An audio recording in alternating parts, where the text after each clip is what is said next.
interviews that no one's heard of. We have stuff from Korea and Japan that no one's heard of. Podcasts. So, I mean, in the words of my husband, buckle up, because there is a lot of content to be had. And we have so many amazing things down the pipeline that we are working on currently that will unveil in due time. I am so excited. Yeah. Now, when we are talking about meeting of Charlie Kirk, this is another thing that was a little controversial. Erika states that she had seen Charlie Kirk in Israel before ever meeting him in America. And secondly, Charlie Kirk tells a story, and she also tells a story that they met in the USA. I met Erika for the first time at this office, Turning Point USA office. So we met at the office opening, the Turning Point headquarters office opening, the first one, August 2018. And I had no idea what to expect because I was coming into the office from the standpoint of they were potentially going to hire me. And we ordered our food, and then that's when the grilling started happening. Like, that's when the interview process started happening. So I'm like, okay, this is a legit interview. Like, let's go. I'm glad I had my coffee. Like, I'm ready to debate you about Aristotle and Socrates, and you want to talk about theology? Let's do it. Well, I've never met anyone quite like her. I remember I called Tyler, and I said he's going to have to find talent somewhere else. And whatever opening he thought she would fill, that was not going to work. And Tyler was trying to coach me down because he said that she was way out of my league. He's still right, by the way. So after we got through literally half of the Constitution, going through why I'm living in New York and how I shouldn't be living in New York, and what my 5-year plan is, what success looks like to me, what I studied in college, why, just like every topic you can imagine that is close to Charlie Kirk's heart is what we discussed and went through. When it was like 3.5 hours, and they were starting to close up, and he was finished with his burger, just sat there, and I'm like looking around like, okay, did I get the job? Like, what's going on? I don't need the job, but did I get it? What's going on? And he goes, I'm not going to hire you. It's like, okay, well, thank goodness I didn't need the job because I'm already doing stuff here in Manhattan. He goes, I'm going to date you. And I kind of just stood, I froze. I mean, wouldn't you? I literally froze. I was just like, okay, was not expecting this at all. And I was like, do you want to how about we just be friends first? Like, see where it goes? And I told her I had enough friends and that I didn't want to be friends with her. So that was kind of a non-starter. But if she wanted to date, that would be great. I had enough friends. And I think she still finds that to be very funny, but I meant it. And without hesitation and like zero hesitation, he goes, I have enough friends in my life. So either we're going to date or we're not. Do I have any time to think about it? Yeah, you have until tomorrow night when I take you out for dinner, and then you can give me your answer at dinner tomorrow night. But know that the offer's on the table, and I want to date you. Well, some of the conspiracy theories out there say that Erika was a wife picked by someone close to Trump or someone in a powerful organization and put in Charlie Kirk's path so they can be a couple that is meant for a particular reason. Now, we have not been there. We were not there. So we don't know how this couple actually met and what about them, But these are some of the theories that are out there that they met in Israel, even though Erika said she saw him first before in Israel, before their meeting in America. And there are also conspiracy theories regarding her parents and even Kirk's parents. Let's keep up. You will see more of this. So, Erika met Charlie Kirk in 2019. Their shared values in activism, faith, and politics led to a strong connection. They married in May 2021 and have 2 kids together, a daughter in 2022 and a son in 2024. One other very interesting thing about Erika and Charlie is that they have protected the faces of their kids from the world. Some people find that strange, while others find it really something they admire. I, for one, admire that because, trust me, this industry streets is not for your children's faces. Imagine the theories going around. Imagine if those kids' faces were all blasted around. Honestly, I always advocate and I applaud parents who keep their kids' faces and presence out of the internet until they are old enough to make that decision for themselves and say, you know what, I want to be out in these streets, these internet streets. I applaud parents who actually do that for me. Let's look at the political alignments that they say Erika is embedded in. Erika Kirk is deeply embedded in the conservative political sphere, a connection that has only deepened with her assumption of the Turning Point USA leadership role. Donald Trump, her husband, was a very close ally to Donald Trump, as everybody knows, and Erika has continued this relationship. Trump attended Charlie Kirk's memorial service. If you want to really see what we call not knowing when to take a hint or who is the prime reason why you are somewhere, go and watch Trump's speech during Charlie Kirk's memorial. That is a debacle of epic proportions, a disaster of epic. I don't know how that man, you know what, let's move on. That is for another thing. Trump attended it, as we've said, embracing Erika and calling her late husband a martyr. The African conspiracy theorists attempted to link her Romanian charity work to a 2001 Israeli adoption scandal. The narrative sought to connect her to the international and political sensitive regions. Now, this is the thing. Her charity was set up in Romania, and I wonder why she decided. She was a young 17-year-old working, and she decided to set up a charity in Romania. And there was a huge scandal that involved children disappearing from Romania, and they were being sent to countries like Israel and other parts of the world.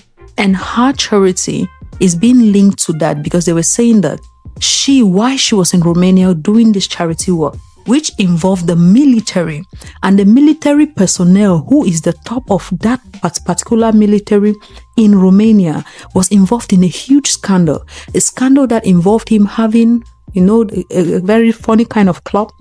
And people could say maybe she didn't know that he was involved in that, but no, she knew him. She even mentioned him in one of her videos, thanking the people who are helping her, especially the military of the USA. This man is one of the people she thanks in that video, which means she was aware of him, aware of his work and all the things. So many people are putting two and two together and wondering, how is it possible that she would have linked a man like that to her charity?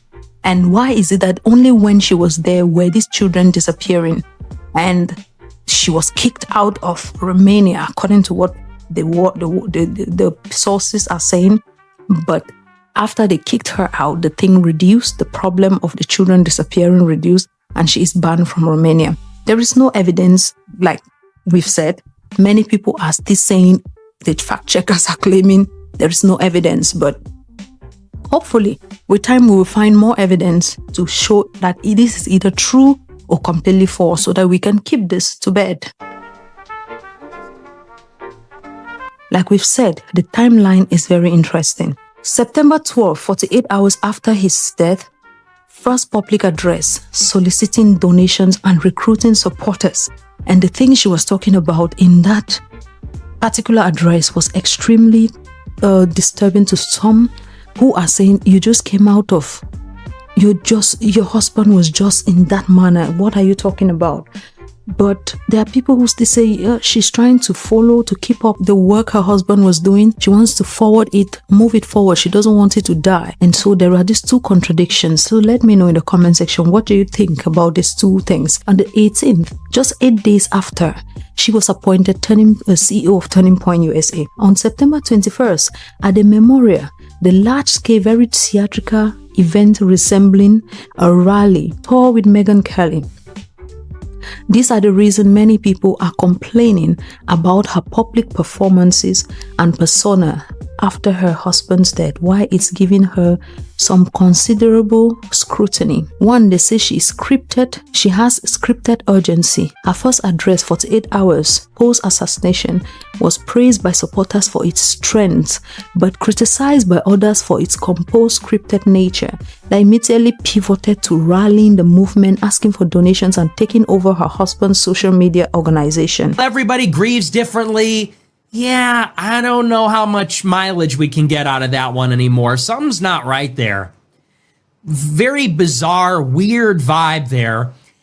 And did you see the show? Erika hosted the Charlie Kirk show this afternoon, and she's like, she looks like she's over the moon. She's happy as a clam. The WWE Memorial, the public memorial, was a massive and highly produced event featuring a stage entrance for Erika with music and fireworks. Critics, including controversial right-wing commentators like Nick Fuentes, call this a political rally framed as a fake memorial service, questioning the celebratory display for the grieving widow. Turning Point USA staff defended the fireworks as a signature event feature that Charlie loved, representing a celebration of life and a refusal to grieve the way the world grieves.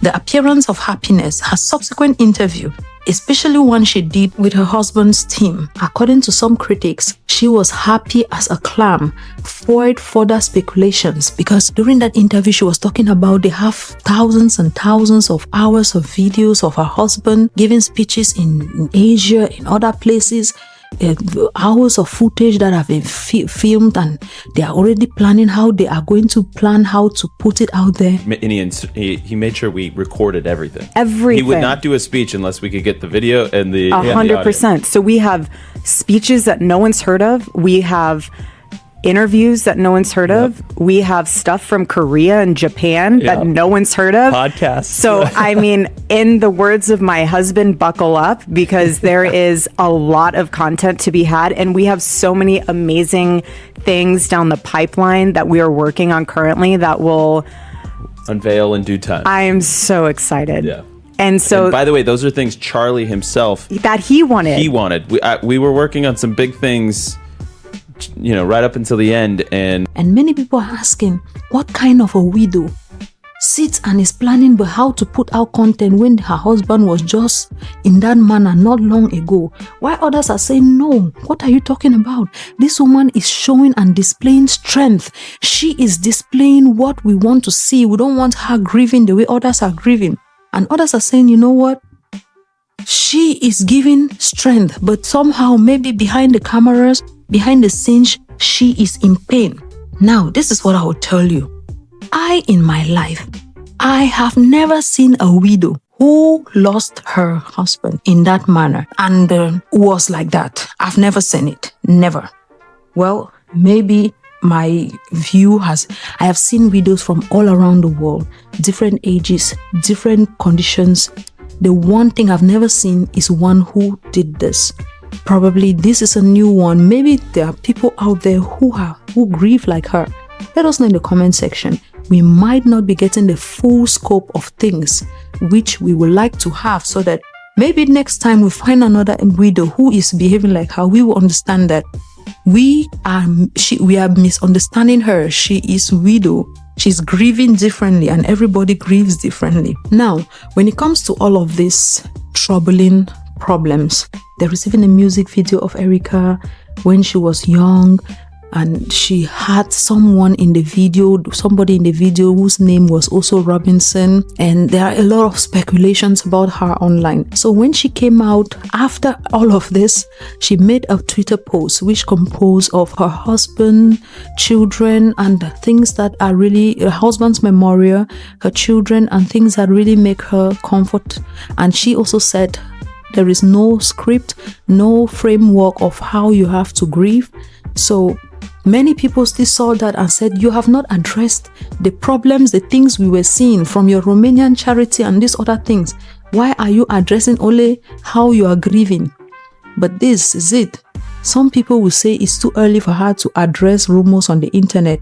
While others are still saying, but she had time to address the thousands and millions of hours of videos of her husband she's planning on how to release.